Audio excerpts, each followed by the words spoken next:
If you're, then you should probably worry. Sometimes I order things that I don't know what they are. Speaking of fried fish, I did order that one time with all the head, the tail, everything on it. I was like, where do I start? I like to take Ubers because I'm still not knowing the language well enough yet. Well, we got two bros on a bike right here. Have you ever wondered how an American retiree's life is really like in an authentic neighborhood in Lima? Join Bob and I for a surprising stroll through this hidden gem as we uncover secrets of daily life here in the capital of Peru. Welcome back to the channel. We have our guest here, and what is your name? Hi, I'm Bob Bell. Bob, and where are we now? Now we are in a marketplace area in Magdalena, the same town that I live in, which is a pretty large section of the city. But this is a lot of where the restaurants are and a lot of the inexpensive things that you can buy, such as pollo. So as Bob mentioned, we are currently in Lima, in a neighborhood that's very authentic, and he's going to take us around to the areas that he walks around in, where he eats, where he buys stuff here with his local girlfriend. She lives around his area, right? Yeah, she just lives right on the other side. We're really on the edge of Magdalena and San Miguel. Okay, well, those are both very authentic spots of Lima, so we're going to walk around and check it out with them. So let's go ahead.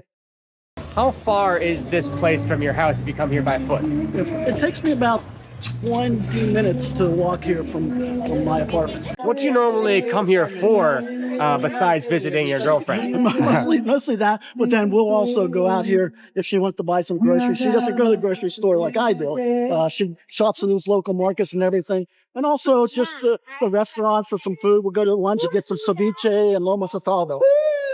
It's pretty clear that this is a very noisy market spot, isn't it? Yeah, there's a lot of entertainers that are looking to get some tips. Here's an example. What we're going to do, we're just going to go up here a little bit, but then go on back down that direction again. Okay. And I'll show you some places. But any of these stores in here, you have modern stores, but you also have a lot of the little shops, the places where you can get your shoes repaired and your socks. And of course, because of Independence Day coming up, you've got a lot of shops that sell souvenirs and things. A lot of it's just Peruvian stuff, the red and white. We have some dancing going on here, local dances.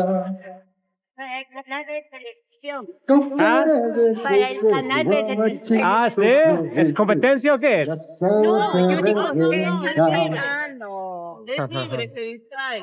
yo digo So there's some coffee spots right here. Do you drink coffee?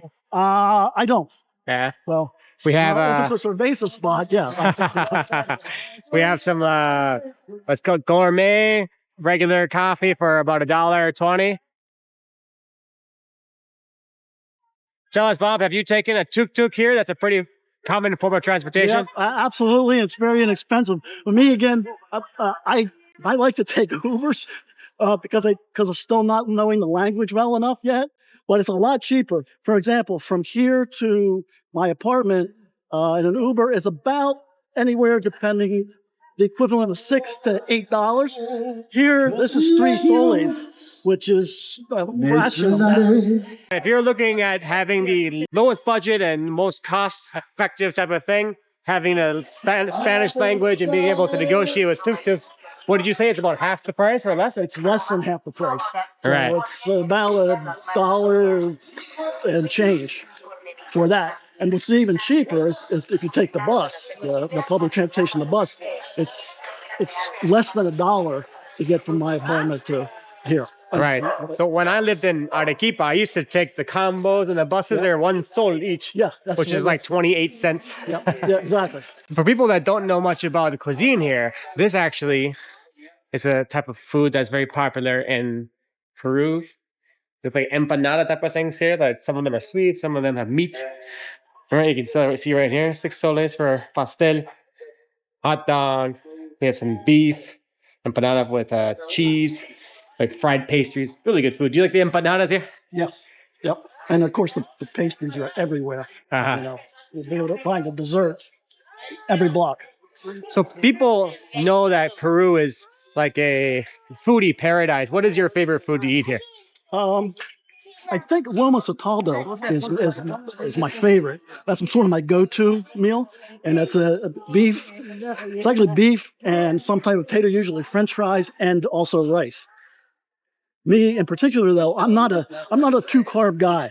So usually I'll give my rice away and eat the fries and beef. People actually complain in the comments when I talk about how there's way too many carbs going on in the meals here, and I'm glad to hear that from someone else, because sometimes there's 3. Sometimes there's 3 carbs, and I'm like, that's too much carbs, bro. Too many carbs for that one meal. Yeah, it's I mean, you've got all the bakeries that have the bread, so everybody eats a lot of bread, eats a lot of rice, a lot of potatoes. Here's an example of a very local type of mall. It's called Centro Comercial El Rey de Magdalena, the King of Magdalena. And they have a couple shops. Like, do you ever come here to like shop at these like technology type of local malls? Yeah, there's one where we got you get your phones repaired pretty cheaply, the screens or new cases, things like that. Now, I bought hand weights here. I bought some counterfeit soccer jerseys. And how much do those cost? That counterfeit soccer jersey type of thing? It's like the equivalent of $9 versus if you buy the original, go to the mall and buy the original Adidas, where it's maybe $80. Right. Actually, one of my first purchases back in 2008, and my first trip here to Lima, was a counterfeit Peru national jersey. Right. The white and red one. Yep. And I spent, I think, $6. So you can get them as cheap as $5 or $4, I think. But yeah, that's kind of the lower quality ones. I bought when I went back to the U.S., I visited my college buddy, but he's a huge soccer fan. He's from Germany. And he wanted a jersey. He needed a double X, and I couldn't find one, so I just got him an XL. And he goes, "Oh, that won't fit." I said, "Don't worry about it. It cost me $9. Give it to your dog." And the crazy thing is, when you go to the soccer sporting events, you'll walk for a good ways, and people selling all the counterfeit stuff, whether it be the hats or jerseys or sweatshirts or scarves. It's like you could never see that in the United States. They'd all be arrested. If you're enjoying this interview and you're interested in seeing more content like this, you can check out my playlist called the Expat Interview Playlist, where I have been interviewing people from Guatemala all the way down through Central America and now here in South America. So here we are at the central square of this municipality area, Santa Magdalena. That seems to be the main church. Tupac Amaru. Yeah, right. I saw that on the map, like Tupac. Like, I know, right? Who? What? Did he make it? That rapper? Did he make it down here? What Tupac are we talking about? But they must be talking about some indigenous type of hero, right? From what I guess, the Inca. Incan hero, right? The streets, actually, in every section of the city, there's the identical street names. So you can be here on this street, and you can be in San Miguel or somewhere else differently, and it's had the same street name. And most of them are named after generals or war heroes. Right. Here's an example of some street vendors. They're selling just a box of avocados, it looks. Un sol. Each of those avocados was 1 sol, 28 cents for an avocado. Yeah, they call it palta here, which in other countries they call it something else, aguacate. Looks like this is an area for children and families. Does your girlfriend have any children? He's 18. So. Okay, he doesn't come here. Hi. Hello. Oh, ready. Hi. Pretty extroverted girl right there. So what other places do you go to around there, Bob? I mean, other than, this area, we'll go down here to back over to Galvez again and go down to some of the restaurants that I've gone to. What is your favorite in the area? There's one that we go to a lot called El Pupito. I got like a grilled fish. And of course, I had rice and potato. What did that cost, and did you like it? I'll be honest with you, I didn't pay for it. So you got the sugar mama, huh? well, when we want to go out to eat, and the family go out to eat, I'm like, remember I budgeted for one person. So, but then they have good ceviche. Yeah. Okay, so a nice fish dish around here. I mean, I'm gonna guess if it's like a more authentic area, it's probably gonna be in between like $6 and $12, probably. Yeah, you can get lunch as cheap as probably $4. Yeah, and they're nice servings too. Yeah. Speaking of fried fish, I did order that one time. I didn't I know pescado frito, Yeah. and I didn't expect to be the whole fish, with all the head, the tail, everything on it. I was like, where do I start? But sometimes I order things that I don't know what they are. So one thing that people like about Lima is the variety that you can find. So for example, I'm going to show you right now, there's actually shawarmas here. This place has shawarmas, which is kind of like a Middle Eastern type of food. Yeah. And you won't find that in smaller cities, especially cities with no international type of influence, right? So is that kind of one of the benefits for you, is that finding good local food and also being able to find good international food, like food from back home? I mean, it's here, it seems like you can get just about a little bit of everything. I mean, surprisingly enough, I know a lot of people, Peruvians, who their go-to meal is from KFC or McDonald's. Last Sunday, when I was at my girlfriend's house, for lunch we had McDonald's, and for dinner we had pizza. So, so what is your favorite pizza place here? I mean, I've seen Domino's, I've seen Papa John's. Do you buy those here? Little Caesars is what I go for. That's what I bought in the U.S. That's what I buy here. What's the price of the Little Caesars here? Oh, it's, I don't know. Maybe depends on the size, but maybe it comes in around $6, something like that. For a large? Yeah. Yeah. I've noticed that Papa John's, at least for the standard price without discount, is probably maybe half the price of the US. Yeah. And then if you get the discounts, if you go on certain days or you get certain discounts, it's even a third or a quarter sometimes. Yeah.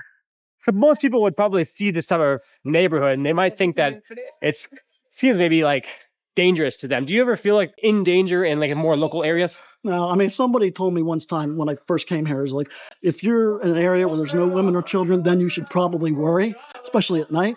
But here, everybody's out, everybody's walking around. So it's, unless you're not paying attention, you're perfectly fine here. The oblivious gringo might get taken advantage of. That women and children thing is a really good suggestion, I think. There's a lot of like local people selling like vegetables. Buenas tardes. And you can see all these fresh vegetables at this marketplace. It's a tiny little like food stall. Lots of things to choose from. But these aren't the places that you shop at, right? No, I shop there. Plaza Vea, yeah. Plaza Vea has a more international type of quality and look to it. Let's go ahead and jump in there for a quick second so you can see just kind of the standard supermarket that you might expect to see in any type of bigger city. All right, so the thing is, when I go back to the U.S., I do have to go grocery shopping a lot for sauces and seasonings and things that I can't get here. So every once in a while, you'll find it. If you do find it in one of the major grocery stores, or like a Hershey syrup or a Jif peanut butter, you have to buy multiple, because the next time you go back, it might not be there, and it might not be there for months. What are the main type of sauces and things that you miss from back home that you typically buy? What are those? My number one is Frank's hot sauce. So I have to always get that when I go, and then just other seasonings that I can't find here. Go to this restaurant a lot, Rositas. It's very inexpensive. Unfortunately, it's closed. What you'll find a lot is, like, there was a cafe right down my apartment that has just opened up again. It's closed for 3 months, and it's not remodeling. No, it's exactly the same that it did 3 months ago when it closed.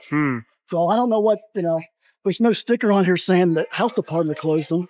So it should, Let's take a look at this and see what they're actually selling here. We have the, do you come here for the anticuchos? I don't get up here, but I like anticuchos. Okay. Here we got the caldos. I've met expats, explored prices, walked to the streets, and looked into safety. If you're serious about Peru, check out the full playlist to get real boots on the ground info. Let's take a look at the spot where she gets her fruits and vegetables. Lots of bananas hanging out. Tons of different fruits, fresas, all the different stuff. The nice thing is they have prices on it. So for people like me, I know what I'm paying, but I still have to figure out what a kilogram is. I'm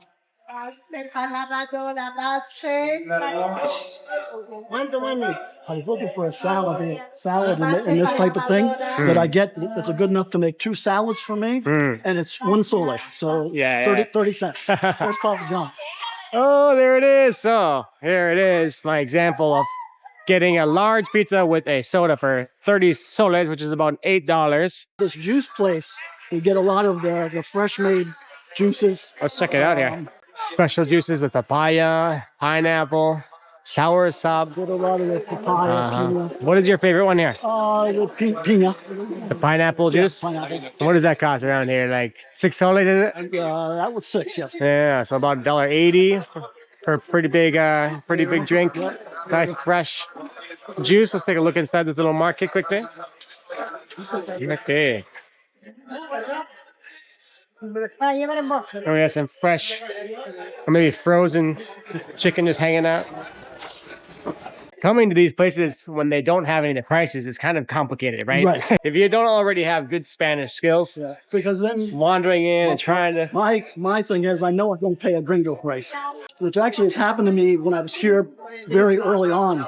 There's a location in Lima called Gamara, and it's actually not a good area to go to, but they have all the stores where you can buy all the cheap stuff. It might be Nike, Adidas, but it's not Nike and Adidas.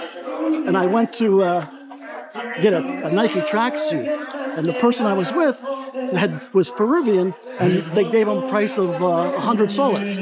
And then I came, because it was for me, I came to just try the jacket on everything. For me, it's 120 soles. They were like, no. Okay, we're going to go to a nice restaurant actually was here last week called El Pupito. El Pupito? Yep. We got some grilled fish, which is good, some ceviche. It's a nice place. It's during lunchtime. It's always busy. Yeah, lunch is the main meal for people that haven't spent much time in Latin America before. It's where you get the biggest bang for your buck, the high value. So the menu, what they're called, the local lunches, they're going to have standard prices $2 to $6, usually around 3 or 4. Right. And the quality is great, and the portion sizes are great. But like you and I just mentioned, lots of carbs. It is carb city. So actually, what I do is I love eating like a big salad with every meal. So I'll order stuff to go. I'll take it home and make a salad with my spinach and avocado and stuff that I want that never comes in the meals that we have here. Sure. So I'll just, change it at home so that it's more what I want. Another thing that Peru has, like other countries don't, is the Asian influence of, like, these are fried spring rolls, and you can find like siumai, which is like these small little dumpling things. And you find them everywhere. They're absolutely everywhere, and they're good prices. Whereas Asian food in other parts of Latin America is actually pretty expensive. Have you been enjoying like the chifa type of food here? I have a couple times. There's just so many cheaper places, and it's the portions are so big. I don't really get my value when I go there. Asian style or Chinese, Peruvian food, and I love it myself. I absolutely love it. I lived in Asia for 5 years, so for me, being here is great. And for those that don't know, this is a Vietnamese phone operator. Viettel comes from Vietnam, Viettel. I have my phone plan with them, and that's what cost me around $5.50, about $6 to get my 12 gigabytes per month of data on my phone plan. How much do you pay? What for my cell phone? Yeah. I pay, I think it comes out to about $17 a month. Okay, how many gigs do you get on that? I have no idea. Probably unlimited. I just know it works for me. Works great, huh? I don't know if you look at the Tambos, which is basically the 7-Eleven. Do you go to Tambos for certain things? Every once in a while, Ceviche. For a Ceviche here, yeah. They're a little bit higher priced, but they're in like kind of convenience stores type of thing. It's a convenience store. Combo and Oxo, which is fairly new for here. Yeah. Oxo is from Mexico. And I like the Oxos because usually they're open 24 hours. Right. And you happen to be partying late and ran out of beverages. Yeah, right. That's the place to get it. Bob, is this the seafood place that you normally go to? Yeah, this is a real good place. They have a lot of different foods and stuff like that. It's always usually busy, but it closes. It's one thing, like you said, lunch is the big meal, so a lot of places close after lunch. So this has like the seafood type of meals that you normally get? Yeah. What did you get last time you came here? Well, last time I got here was just a grilled fish, which is really good, and also some ceviche I've got here as well. So those are, and I don't think, I might have gotten lomo saltado here one time. What is the average price of a meal here? It's maybe $12, $10 to $12 for one person. Yeah. Okay. So and again, it's big portions. It looks like a guy just came out of that tiny door. Looks like they're closed. So yeah, I mean, we're talking about some cool local options for people wanting to buy some ceviche, some lomo saltado, where Bob was living in this part of Lima. Yeah, I'm liking this spot. This area definitely feels like a place that I probably would choose if I were to be going to stay here long term. I would say, okay, I want a place that is not so touristy. The touristy places are going to have the more convenience for the foreigners, which is fine for a short trip, right? But the malls here are huge, and they're busy all the time. That's, you know, when I go back to the U.S., malls are basically dead. But here, there's 3- and 4-story malls, and on the weekends, you can barely move. I mean, the escalators are full of people, the stores are full of people. so here we have some jerseys. This could be an example of what you're talking about, with some copies of jerseys over here. Yeah, you can get them for like maybe $9, $8, $9, $10, $12. And if you go to the mall that I talked about, it's $80, $75, $80. Who do you think would be the ideal type of person that would maybe want to come to a more local, authentic type of neighborhood like this? Well, really, I mean, anybody, because it's got all the different things, all the different stores, all the different fruits and vegetables, the restaurants, and then it's just a nice thing to hang out. You know, I always said if I was here by myself and didn't know anybody, I would probably come here to this spot in the afternoon and hang out and just people watch. Right. And as you can tell, we've been walking around this entire area the entire time. Pretty walkable area, right? The entire city is like this, isn't it? Yeah. There's very few places that have up and down hills that you need to worry about. So this is the Magdalena neighborhood, guys. Check it out. And this is Bob. Thanks, Bob, for the walk around your neighborhood.